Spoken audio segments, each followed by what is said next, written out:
Hi guys, so I'm gonna read Captain America Comics number 7, the Red Skull story. So the cover has Captain America, and there's I guess a bunch of Nazis trying to kill Betty Ross, but that doesn't happen in any of the stories. I looked into the stories; it doesn't happen in any of the other ones. So it's kind of a clickbait thing. Because only the mighty Captain America would dare to halt the spiked death. Captain America and the Red Skull. Art and editorial by Joe Simon, Jack Kirby. Behind the colorful atmosphere of the gay 90s. So they're talking about the 1890s. And gay means happy. Back then it meant happy. So that was the nickname for the 1890s, I guess, back then, the 1890s. But the eerie tunes of the Red Skull's funeral march marked death for his victims. But Captain America and Bucky lacked an ear for music. Two former henchmen of the notorious Red Skull hold a hushed conversation near an apartment building. "Good night, Croft. See you tomorrow at the dock. At 8 sharp. At 8 sharp I shall remember, Van Rat. Good night. Take it easy with the briefcase. It contains all our dough. That is, all the dough the Red Skull could get. I'll take good care of it, Van Rat." Later, when Croft enters his room, "That fat fool Van Rat thinks I'm going to share this swag with him. He's crazy. Right now I should go for some nice restful music." Suddenly, above the victorial music, low eerie whistling makes Croft start with fright. "What's that? Someone's whistling Chopin's funeral march." The whistling stops as abruptly as it began. Then the deafening roar of an automatic booms through the room. Bam, bam, bam. "You always were a half-brain, Croft. You are an idiot to think the Red Skull is dead." "Yes, Croft, the Red Skull is back, and this time he will fulfill his revenge, just like in your case. Chopin's funeral march, that's my symbol of death, the sign of doom which awaits Captain America and Bucky when I await make my next move." The next morning, so he dropped the newspaper. "Hey, what? Herman Croft found murdered. Weird whistling only clue to slaying of former Red Skull henchmen. Neighbors identify whistling as Chopin's funeral march. What do you make of it, Steve?" "I can't say as yet, Bucky. After all, the Red Skull was killed in the blast." Reaching Camp Lehi, Steve and Bucky are approached by a strange individual. "Attention, you 2 yard birds." "What in the name of—" "Don't stare at me, you monkeys. I'm Sergeant Duffy. Do we have to hold up the camp show just because you lugs are loafing? Get out over the rehearsals and help move scenery." Later at the rehearsal, Private Rogers and Barnes reporting for, "You two must be the extras I sent for. Take these costumes and fit them over there." "Yes, sir, Bucky, me lad. This outfit was the rage in the gay 90s. This one must have been the outrage of those gay days. Those happy days." "Why, it's Steve Rogers and Bucky. I see you boys have been given parts in the camp show." "Well, you might say we were sort of pressed into service, Miss Ross." "Yeah, they needed some extras, Betty. I'm the leading lady. Say, you look like naturals in those costumes. Let me introduce you both to Captain Craig. I'm sure he'll give you bigger parts." "Holy catfish! We're getting in deeper every minute. Prop boys was bad enough. Then we become extras. Now we gotta act in this outfit. Ow!" "Bucky's right, Miss Ross. We're not actors. You see, this is no time for modesty, boys. Come along." "Gosh, Betty, you can't do this. The trio approached Captain Craig, who was rehearsing the Camp Lehi orchestra. "Let's try that chorus again, boys. 1, 2, 3. Before the first notes can be played, an ominous whistling fills the small auditorium. "What the? Who's that whistling Chopin's funeral march?" "Arr!" His baton still glowing strangely, Captain Craig crashes to the floor. "Is he?" "Yes, he's dead. Psst, Bucky, let's go." I think it's time for Captain America to start finding out things. Meanwhile, a crowd has gathered about the scene of the tragedy. Hey, it's Captain America! One side, soldier. Where'd he come from? Oh, okay. Captain America and Bucky reach Captain Craig's body after pushing through the crowd. Yep, he's dead all right. Look at this baton, Cap. It's got some strange red stuff on it. Why, this baton is coated with a fast-killing poison. Meanwhile, on the upper catwalk, a sinister figure watches the scene transpiring below. Captain America! He's just below. Now I'll get him. Bucky's keen senses, always alert to danger, cause the boy to look up. What the? Cap, look out! Bam! Thanks, Bucky. You saved me quite a headache. Wow, that was close. Look, someone's up there. Curses, Curses, I missed him.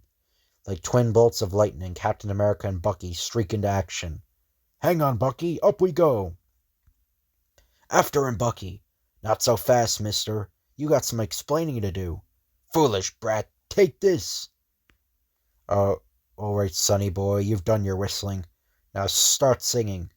Honest, governor, I ain't done nothing. Him only a blinking stagehand, I am. Ask General King. He hired me. I'm mercy, governor. A Britisher, eh? Well, I guess you may be telling the truth. Looks like I got the wrong party. Okay, get up and go about your business. Come on, kid. It's back to play acting for us. And just when I thought the fun was starting. As Captain America and Bucky leave the scene, the Britisher undergoes a startling change. Blimey, governor. Looks like I fooled Captain America again. As the Red Skull stands in his place. Stupid idiots. They'll see more of me, and hear Chopin's funeral march whistled again.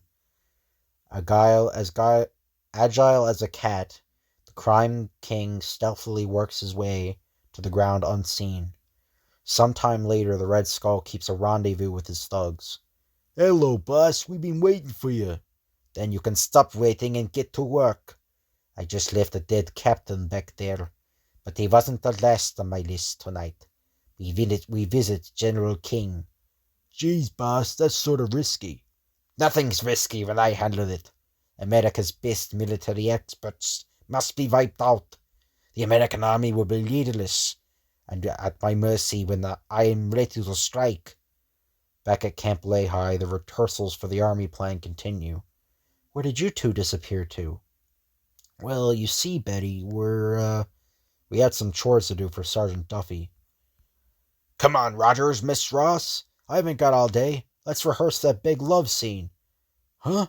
Love scene? Who, me? Ah, my dearest Clementine. Even now my trusty bicycle for two awaits us at yon door. Let us flee, fair one. Gulp. I would, brave Harold, but little Slats, well, what of him? He may take to the path of crime without his sister's guidance. He's doing all right. I didn't know the last rascal could act that well. Yipe, confound you, Rogers!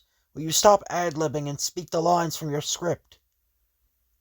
I don't know, it's kind of weird the army is, like, in World War II. Or I think this is before America entered World War II, but, like, even then, like, I don't know, they're like, play acting, and that's really weird. But suddenly, listen, that whistle again. It's coming from General King's room. Come on, Bucky. Steve, Bucky, where are you going? Discarding their clothes, Private Rogers and Mascot Barnes become Captain America and Bucky. What the? It's Captain America. You bet, brother. One side. Dashing for General King's office, Captain America and Bucky smash through the door. Well, well, well. Looks like we stepped into it again. The Red Skull. Hello, Captain. Like a bad penny, I always turn up again. This time, dear Captain, I'm going to settle my score with you in your blood. How interesting. Have you any last words, Captain America? Yes. When are you going to stay dead? Captain America's sudden attack brings a hail of bullets from the mob's blazing guns. All set, Bucky? Just give me the word, Cap. Why wait, Cap? Let's go. That's what I say. But the Red Skull takes advantage of the fierce battle. Unnoticed, he forces General King out the window. Out this window, General King. Quickly, or Meanwhile, the commotion brings a squad of soldiers charging into the room. Stay where you are, buddy. Gosh, Lieutenant, that's Captain America. I know it's him, but I'm arresting him anyway until I find out what happened to General King. What's in this box? Hey, a red skull and a note. I might have known it. The note says, Captain America, I got away with General King. Too bad you were nabbed. If you're shot for this, I'll avenge your death. The Red Skull. So you're in cahoots with this Red Skull bird, hey? Why, the dirty... I tell you, Lieutenant, it's a frame-up. Another one of the Red Skull's tricks. Don't pull that stuff on me. I'm wise to you now. I see. Words don't do me any good. Again, I find it really weird. Captain America was made by the government. And these, 1940s stories, it's like he's independent of the government, even though he was made by the U.S. Army with the Super Project Rebirth. So I find it's really weird. It's like a plot hole. But catching the meaning behind Captain America's words, Bucky dashes for the light switch and plunges the room into darkness. Who put the lights out? Captain America, stop him before he gets away. Ow! Hey, someone pulled my cap over my eyes. Who kicked me in the shins? Things would be pretty hot around Camp Lehigh if it were known that the two figures escaping from the squad were Private Steve Rogers and camp mascot Bucky Barnes. I hope we're not too late to save the General King, Cap. Maybe we're not. I got our card I haven't played yet. A short time later, two figures hurry down a deserted dock. Get in, General. We're going for a ride. You're insane. You can't do this.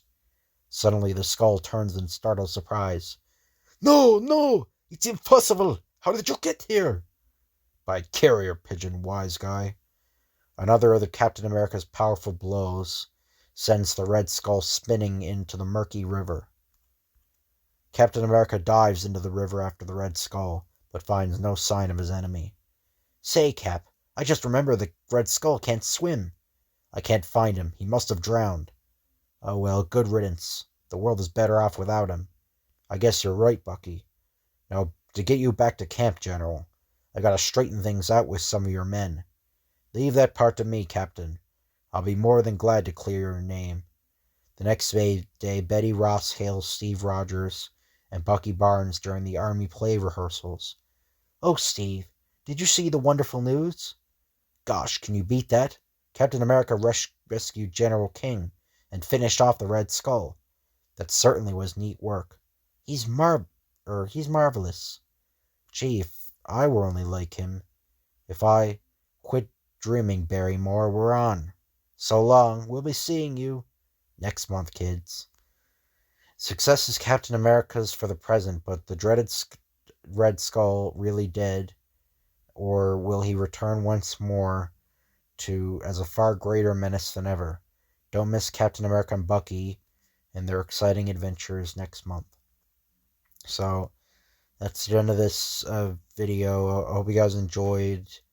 If you could like, comment, and subscribe, that would be appreciated. Thank you for watching, and I'll see you guys later.